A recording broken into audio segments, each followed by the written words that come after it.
Deconverted Man here. Welcome to my analysis of why atheism is nonsense, Part 5. Everything is rearranged matter eternally. Or as I like to call it, I don't like reality. It's not the way you say it is. Boo-hoo! I want my mommy. Well, it took long enough, but I think we finally broke religion philosophy. Or he broke himself, or whatever. Anyways, look, so apparently we have a position that I didn't know we had. We think the universe had no beginning because it's just rearranged matter and the first law of thermodynamics, and that there's an infinite regress and that everything is eternally old. What's fascinating to me about this bizarre straw man is it contains things that I would have to agree with. Mainly that everything is rearranged matter. And not because of the law of thermodynamics or anything like that, but because that's what we've observed. Everything is rearranged matter. Whether you like that or not is kind of irrelevant. You're breathing in right now air that potentially I have breathed in. And in fact, there was this wonderful video done by Vsauce that says that you might be breathing in air that once was a memory of mine. And that might seem bizarre, but it's true. It's real. And it's measurable and observably so. So just because somebody out there might not understand it or they don't like it doesn't mean it's not true. It's still true. Everything is rearranged matter. My molecules and atoms and subatomic particles, everything that I'm made up from, was something else at some other point in time. That doesn't make it eternally old, but it does make every single particle of me pretty darn old. Older than I actually am as a person. I have existed as a human for a certain number of years. But my molecules have existed far longer than that and will exist even after I, the person, am gone. That's reality. But who cares about reality? Let's have our fantasy land, shall we? Let me ask you to respond, if you might. This notion that the components of the universe have always existed, all signs point to the universe always existing, and therefore we don't need a God. Yeah. What's funny about this objection is that this is not an objection to the existence of God. This would be an objection to the Big Bang theory of the origin of the universe. It would show that the Big Bang theory of the origin of the universe is false because according to that theory, all matter and energy, even space and time themselves, came into being at the moment of the Big Bang. Oh, good old WLC. I knew he would show up on my channel eventually. William Lane Craig, the philosopher who, of course, is completely the correct person that we would want to talk to regarding things to do with science, because that's the correct authority to appeal to. If we're going to appeal to authority, why not ask somebody that's in cosmology about this? A scientist, Just saying, just an idea.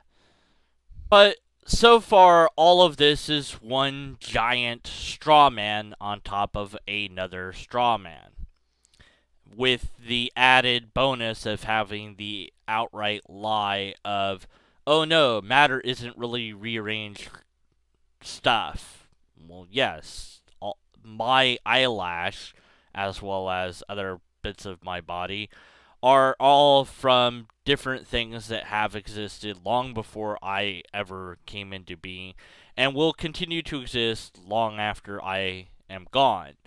That's reality, that's how it is, and too bad that you don't like it. But then it's this idea that, oh, no, that means that the universe has always existed, and of course then we've got the potential equivocation of what you mean by universe on top of everything else. But go ahead, William Lane Craig, say some more stuff that I don't care about. Because, it's just based on a straw man. So let's just go ahead and listen to more Craig. Consider now then objections to the second premise that the universe began to exist. Objection number 6. Nothing ever begins to exist, for the material of which a thing consists precedes it. So it is not true that the universe began to exist. And welcome back to the equivocation bit. So the universe being all that there is versus the universe being the observable universe. And what does all that mean?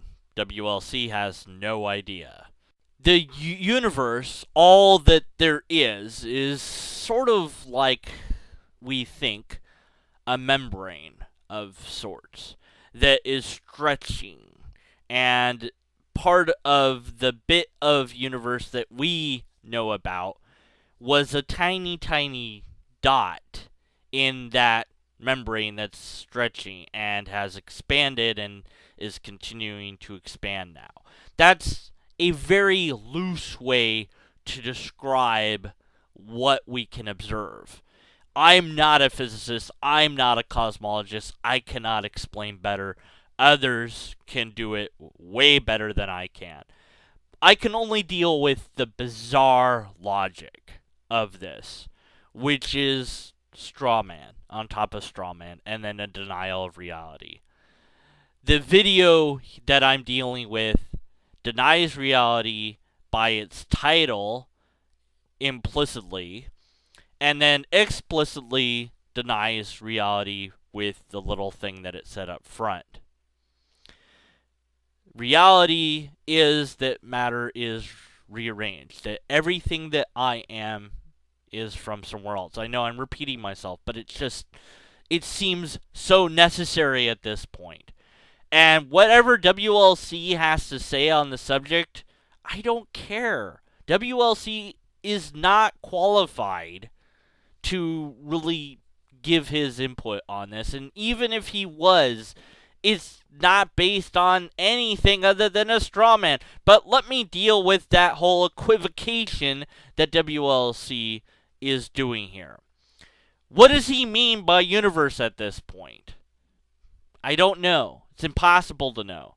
I think for Craig, he wants to mean everything that's ever been and ever was. And that for him has an ultimate starting point, and that before that starting point has been God, and that for whatever reason God is immune to all of the rules that the universe has to follow. That's how it works in Craig's view.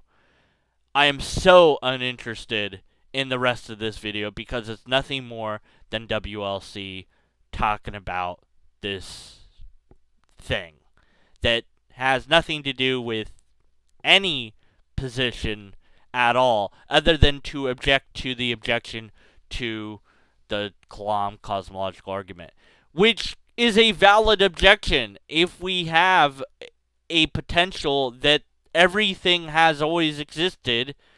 Then that would be a wonderful counterexample to the Kalam cosmological argument. There's plenty of other counters to that argument, but WLC doesn't know how to deal with counter arguments, and he is fine with doing equivocation, and he has no problem basing his arguments on straw man, just like religion philosophy. So, to straw man, equivocation, appeal to the wrong authority, and an outright lie. Here's the big difference between the scientifically minded and WLC and people like him.